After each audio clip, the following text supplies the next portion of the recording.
राम राम मित्र, स्वागत है आपका। आज बात करते हैं कुंडली के तीसरे भाव के बारे में। तीसरा भाव साहस, पराक्रम और प्रयास का भाव माना जाता है।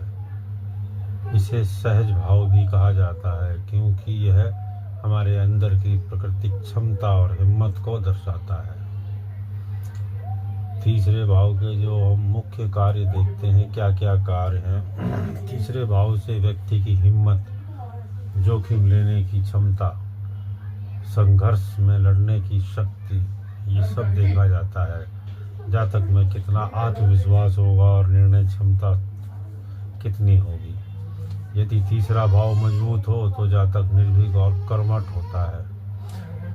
तीसरा भाव छोटे भाई बहनों का भी होता है। छोटे भाई बहन, उनसे संबंध कैसे होंगे, आपके भाई बहनों की उन्नति होगी या उन्हें कष्ट होगा, ये सब तीसरे भाव से देखा जाता है। तीसरे भाव में अगर पाप ग्रह हैं तो भाई बहनों से मतभेद संभव है। बोलने की शैली, लेखन, मीडिया, पत्रकारिता, ये सब तीसरे भाव से देखे जाते हैं। सोशल मीडिया, मार्केटिंग, विज्ञापन, पब्लिक रिलेशन, जैसे हमारा दूसरा भाव है जो वाणी का है, तो तीसरा भाव हमारा कम्युनिकेशन का है। समाज से कम्युनिकेशन कैसा होगा आपका, बातचीत कैसी होगी, किस प्रकार से समाज से डील करोगे, ये सब तीसरे भाव से देखा जाता है।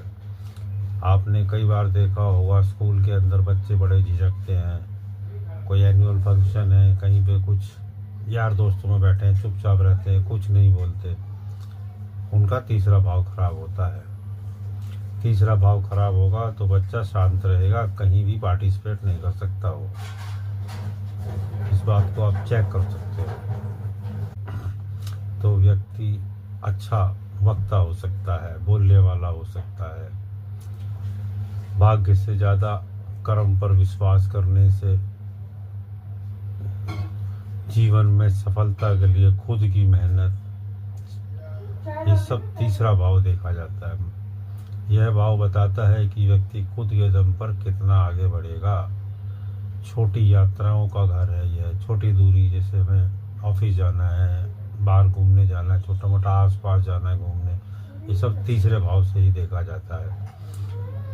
अगर तीसरे भाव में चंचल ग्रह हो तो जातक को अधिक यात्रा करनी पड़ती है। जैसे चंद्रमा बैठ गया, अब ज़्यादा घूमता ही रहेगा, बार बार घर से बाहर भागने की कोशिश करेगा कि मैं बाहर जा रहा हूँ। अगर तीसरे भाव में शुभ ग्रह हो, जैसे बुध है, शुक्र है, गुरु है तीसरे भाव में, तो साहस और संचार शक्ति बढ़ाती है। पाप ग्रह बैठे हो, मंगल है, शनि है, राहु हो, तो ये संघर्ष अधिक परंतु पराक्रम भी प्रबल कर देता है। तीसरे भाव में राहु बैठा हो, मंगल बैठा हो, ऐसे व्यक्ति से आप लड़ाई में जीत नहीं सकते हो, कुछ भी करके निकल ही जाएगा आपसे। तीसरा भाव उपचय भाव है, इसके समय के साथ इसके फल बेहतर होते हैं। कल मिलेंगे किसी फिर नए विषय के साथ, तब तक के लिए आज्ञा दीजिए। नमस्कार।